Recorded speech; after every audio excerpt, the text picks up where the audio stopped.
Welcome back.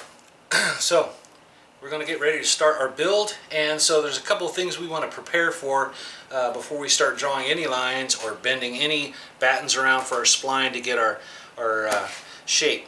So the first thing I would like for you to do is we're going to make some blocks. The blocks, and I'll show you here in a minute, are going to be useful for when we start bending our spline around to get our shape, and it's going to become very handy. So let me show you what I've got, and then I'm going to talk to you how to make these things so you can be set up for the next step. So what you're going to need is, make about 18 or 20 of these and keep a hold of them, because in your future projects, once you learn how to do this, these are going to come in very handy. They're almost invaluable to be a second, third, and fourth hand for you as you start making things. But very simple. These are just 1x2 blocks and 3 inches long. So let me show you how to make one of these, and then we'll get started. Okay, so to make this little block, you're going to cut these at 3 inches long. They're a 1x2, so it's already got the width and everything. So cut them at 3 inches long. Then what you want to do is you can take your square or tape measure or just eyeball it, but just mark for the center of the block up here. You're going to need a square with a 45, and then you're going to put it on your mark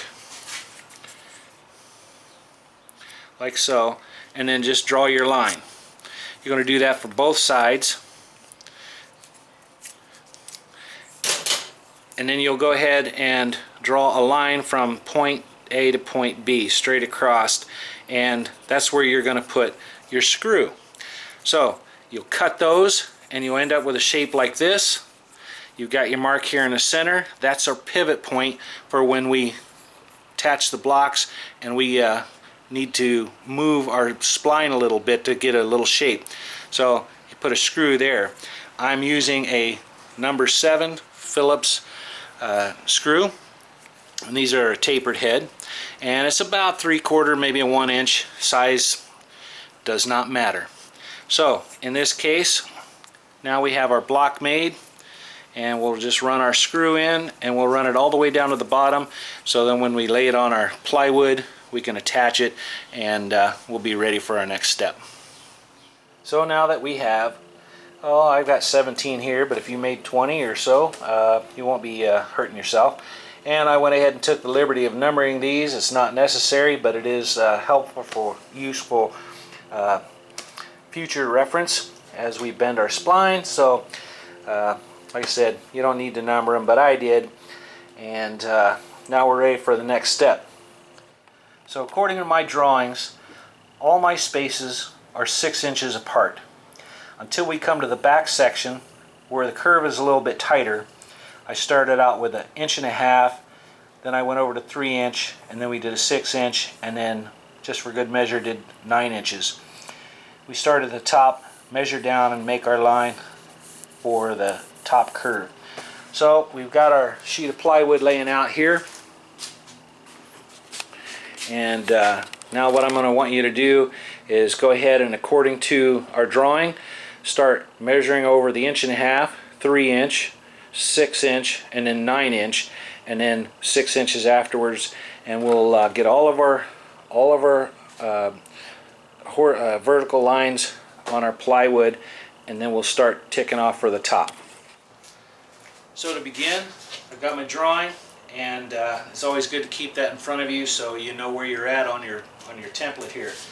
So I'm going to start from the edge, and I'm going to do my 6 inch lines first. So I'm going to lay out my tape measure. Have your pencil handy, and at every 6 inches make a mark. And we're going to do that all the way across the bottom. Once you complete that, we're going to do the same for the top. Start on the same end as you started on the bottom. Every 6 inches, make a mark. Once you have those marks, then you're going to need a straight edge. Something as straight as possible. If you don't have a metal straight edge, use a piece of plywood or something that you know has a good straight edge. You're going to line up your mark on the bottom, you're going to line up your mark on the top, and then we're going to draw our line. Now, one of the tips I've showed people in the past is when you mark your line, don't just hold your pencil down and rake it across. We've got a lot of lines to draw, and your tip's going to get flat and wide. So, as you put your pencil down, I want you to rotate the pencil, and as you progress, the tip will stay pointed. It won't be flattened out. So as we get to the end, the lead will be a little shorter, but we'll still have a good sharp tip. So get all your lines, all your vertical lines drawn, and then we're going to come back and do the shorter gaps. Just as we did with the 6-inch distance lines, we're going to do for the shorter ones. So according to my drawing, I have a line at 1.5, then I have a line at 3 inches. Our 6-inch line is already there. Then we just need to measure over at 9-inch. So we're going to lay our tape measure at the same end that we started with. We'll mark it for 1.5 inches. We'll mark it for 3-inch, and then we'll mark it for the 9-inch. We'll do that also at the top. Lay our straight edge on. Now we have our vertical lines just like our drawing. Okay, now the fun starts happening. Now we need to get the shape of the top of our trailer. So we're going to start here on the back, and we're going to start dropping down our measurements according to our drawings. And when we do, we're just going to make a little tick line across our 6-inch lines. That way we have a little bit of a cross here. And for each of the measurements, all I did is just make a little tick mark. And then we'll install our blocks, run our batten, and then we'll have a shape. Alright, so follow along with the dimensions that are on the drawing, and make sure that you're on the correct line, so when you go to bend your batten, you don't see a nice little wow in it. That'll be a good indicator that you got your measurements off. So pay attention to which line that we're drawing the dimensions on. So my first dimension for the edge of this trailer starts at the bottom, and I'm going to measure up 10 inches and 1/16 of an inch. And I made a line right here. That way when I know when my batten runs around, that is where my part ends. So the rest of them will be taken from the top down. So the next one, 2 feet 5 7/8. So make a mark 2 feet 5 inches and 7/8, and then move over to the next one. And when I'm making my marks according to my drawing, I just kind of make a little tick mark on here that I've already done that one, so I know which measurement that we'll be doing next. So that's going to be your next task. Follow the drawing, go to each line, measure down, and make a mark at the dimension indicated on the drawing. And once you have that, then we can start installing our blocks.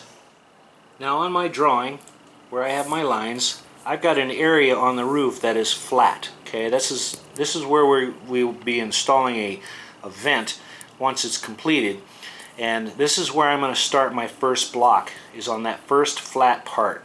And then I've numbered each line sequentially, and that's where I'm going to place my blocks, and then we'll fasten those down. So next step is just to lay your blocks in place near the tick marks, and then we'll grab a drill and we'll fasten these down. Alright, we got our blocks, we got them numbered.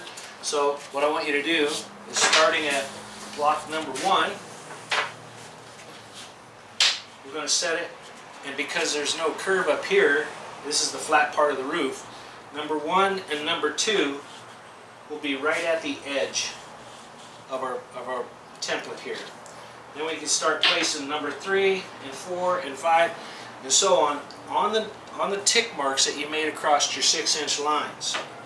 And as we lay them on here, they start to take a little bit of a shape, and we can see what the curve is going to start looking like.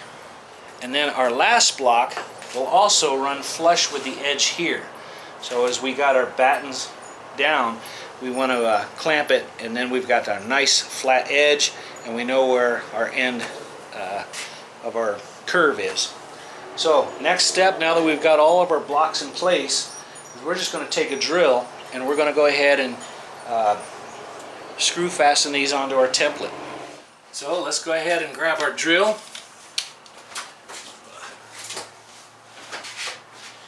put our blocks on our marks.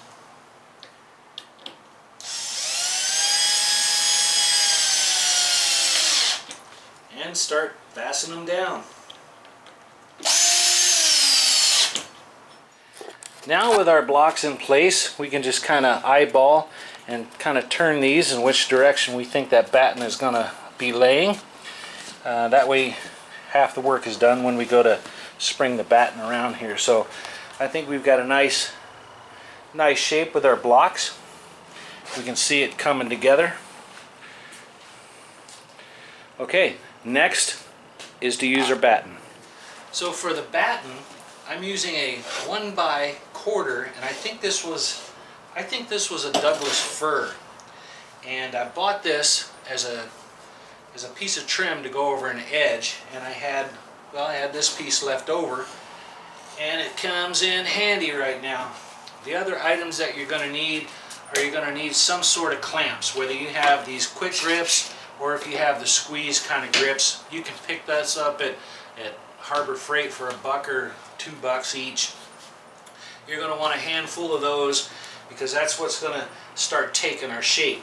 So with that, we're going to start here at the short curve. We don't want to start here at the bottom and try to bend this piece of stick all at once because it could snap on us. So we're going to start here at the top, and I'm only going to come a couple of inches past this first block. So we're going to start our first block, and we're just going to gently clamp these into place. The idea isn't to reef them down. We just want to hold them in place just a little bit snug. And then we're going to line up the second clamp, get that a little bit snug. And we should see that this is riding flush along our edge.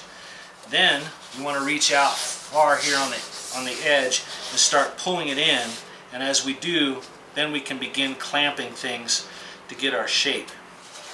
So I'm not going to try to bend right here because as I do, my stick wants to curve pretty much. So I'm going to just gently curve that around, not push it against the blocks down here, but I'm going to slowly bend that around and just gently clamp into place. And right now, just to hold it, I'm going to clamp every other one until I get that shape, and then we'll go back and make some adjustments. Now as we get down here at the end, we're just going to slowly clamp these down because the last thing you want to hear is this thing split and crack on you. So we'll set that in place, gently curve that, and then our last clamp right here. And we'll get that in place. Perfect. And it's setting on top of our wood right here. Now we can go back and fine tune this thing, because as I clamped it down, I've got a flat spot here and there. So what we want to do is we want to see where it's touching our blocks. And right now I've got it on number 11, which seems to be working good. If I relax number 10, it springs out a little bit. So I know that to get my nice curve, I can relax number 10. I'm going to take a look at number 8, number 9. Those look pretty good. And you can adjust the in and out of your spline by rotating your block a little bit. If it's too far in, then rotate your block and it'll push it back out. So that looks pretty good. Alright, so let me show you what I did. So my first two blocks are right at the edge of the plywood, and that's where I want that edge to start. So I know that this is nice and flat. Then it begins to start a gradual curve. Now my mark here on number 3 is a little bit too far in, so if I press that in, I end up with a flat spot right here. So I just let that relax, let it take the curve. Number 4 is almost right on the money, so that took the curve. We've got a nice shape. It's near our blocks. Number 5, it was touching our mark, so I went ahead and just loosely clamped that in place. Same with number 6. I relaxed that and let it take its mark. And number 7 touches, and so now I know that I've got a nice fair line all the way to block 7. Number 8 was touching, so I went ahead and lightly clamped that one. and so with 9 and 10. So 9 is touching. Number 10 was a little too tight, so if I clamp that down, we'd end up with a flat spot in here. We don't want that. So in this case, all my blocks are in place. I only clamped where I needed to, and just kind of play around with it a little bit until you get that look, that shape. So nothing is waving like that. You want a nice curve going all the way around. Then we would get at the end, just like block number 1 and 2, this line should be straight. That's the terminus for our end of our radius on the roof. Next is to draw the line. So for this, you're going to want a nice sharp pencil. We're going to start here at block number 1 and 2, and very gently, starting at number 2, we'll come in and just start drawing a line behind the blocks all the way to the point, and we'll get that nice curved shape that we're desiring to have. Do that all the way down. Yep.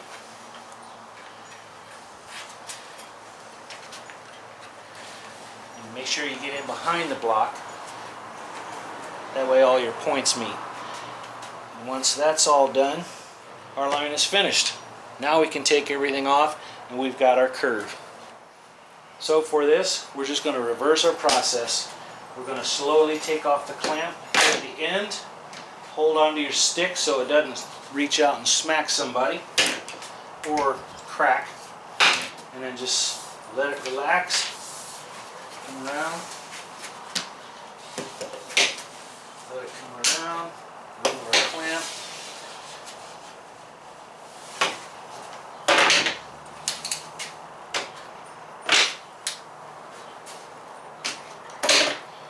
And there we are. We'll go ahead and set that out of the way.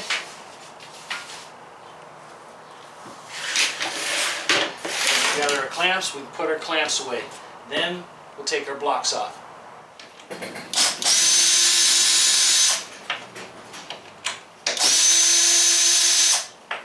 So once all the blocks are removed, do yourself a favor. Get yourself a nice baggie. In this case, this came with, I don't know what this was for, it had instructions or something in it. I kept a hold of that and just put all your blocks in there.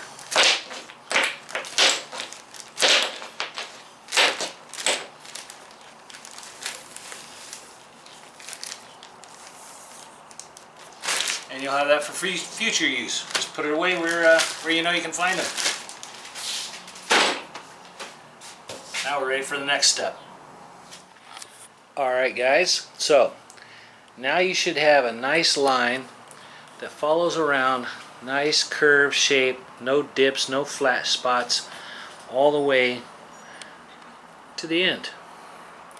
And that's what we're looking for. Okay, so that gave us the curvature for the top. So at this point you should have your 4x8 sheet plywood laying there. You should have all your lines set up, and you should have a nice curve up on the top of what's going to be our trailer.